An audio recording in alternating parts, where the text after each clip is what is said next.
Les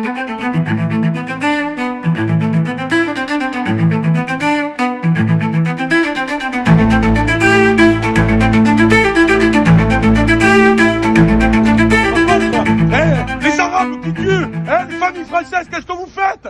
Putain, portez vos couilles au bout d'un moment. Mais l'armée d'une vraie... Ça a circulé sur tous les réseaux, cette réflexion de cette personne. Donc, qu'est-ce qu'il est? Il s'appelle Benjamin, et il est vice-président du syndicat de la coordination rurale.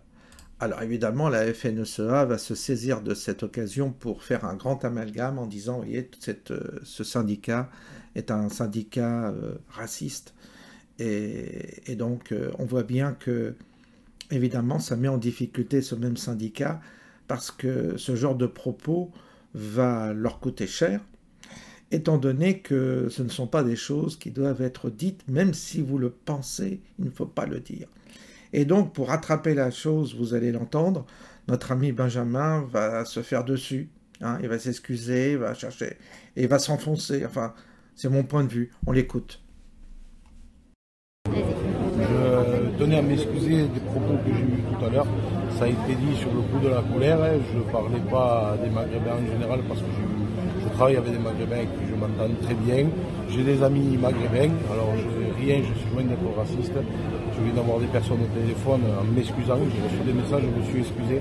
C'était loin de là, je parlais des racailles, mais que ça soit française, de toute origine. Mais c'était pas voulu pour les... voilà, c'était pas voulu, je suis pas comme ça, je suis une personne originaire. Avec un grand cœur, mon père est algérien, était algérien, pied noir, et il est venu en France, voilà, c'est sur le coup de la colère. Et voilà, je tenais vraiment à m'excuser du mal que j'ai pu faire aux personnes et de se sentir blessé. Mais je n'ai rien contre personne et voilà, je tenais vraiment à m'excuser. Je me sens honteux en sachant que j'ai des amis marocains. Mon père est né en Algérie et c'était un pied noir, il est venu à l'indépendance. Pourquoi j'ai sorti ça? Ça a été sorti de son contexte. On a été bousculé, ça s'est très mal passé. J'aurais jamais dû réagir comme ça. Vraiment, je tenais à m'excuser très sincèrement.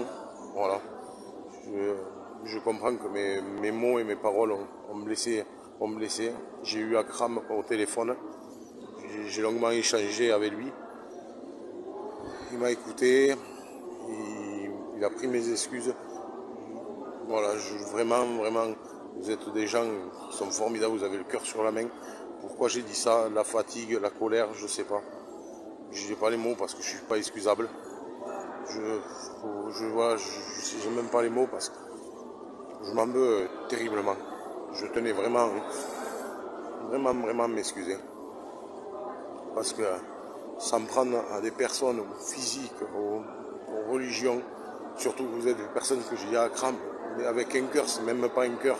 Vous n'avez pas, vous partagez. Vous savez, vous, ce que c'est le partage.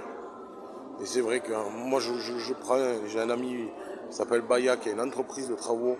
On travaille ensemble, c'est quelqu'un de super. C'est vraiment un ami, voilà, j'ai pas les mots, je tenais vraiment, mais du fond du cœur, c'est vraiment sincère. Je tenais vraiment à m'excuser. Parce que vous êtes vraiment des super bonnes personnes. Hein. Pourquoi j'ai dit ça? Je n'ai même plus les mots parce que j'ai une colère au fond de moi. Je tenais à m'excuser pour tout le peuple musulman. Voilà, je ne sais pas quoi dire, comment le dire, mais je tenais vraiment à m'excuser. Parce que vous êtes vraiment des bonnes personnes et sans prendre aux personnes comme ça, je ne sais pas pourquoi j'ai dit ça. Voilà. Merci à Akram d'avoir pris le temps de discuter avec moi.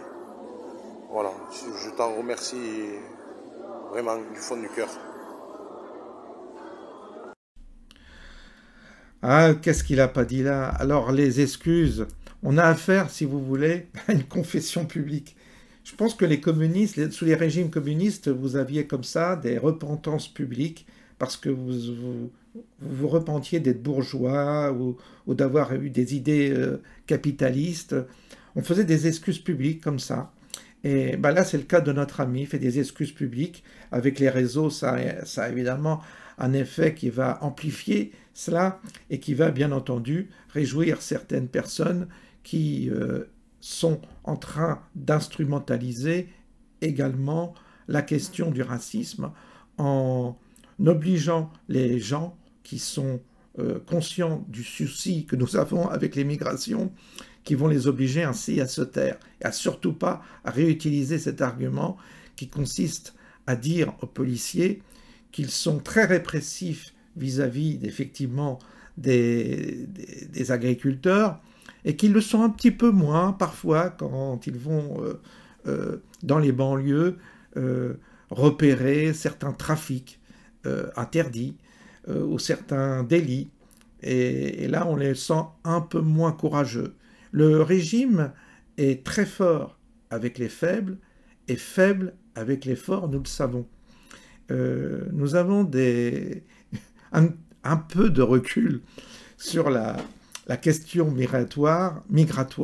Elle fait une forme de consensus. Hein. On a 70-80% de Français qui disent stop l'immigration. En fait, ils disent stop l'immigration qui vient d'où? Qui vient d'Asie? Qui vient des États-Unis? Qui vient des pays nordiques? Je ne sais pas, c'est à vous de répondre. En tous les cas, c'est assez pathétique de constater encore cette séquence qui en dit long sur l'état de notre société aujourd'hui et qui en dit long sur la fragilité je dirais des Français de souche qui aujourd'hui sont à nouveau culpabilisés à travers cette parole, est obligé de sortir toute une gorée justificative en disant « Ah oui, j'ai un copain arabe, c'est pire que tout en fait. Il est en train de creuser sa propre tombe, il ne s'en aperçoit pas. C'est un peu dommage. Bonne journée à tous et à bientôt.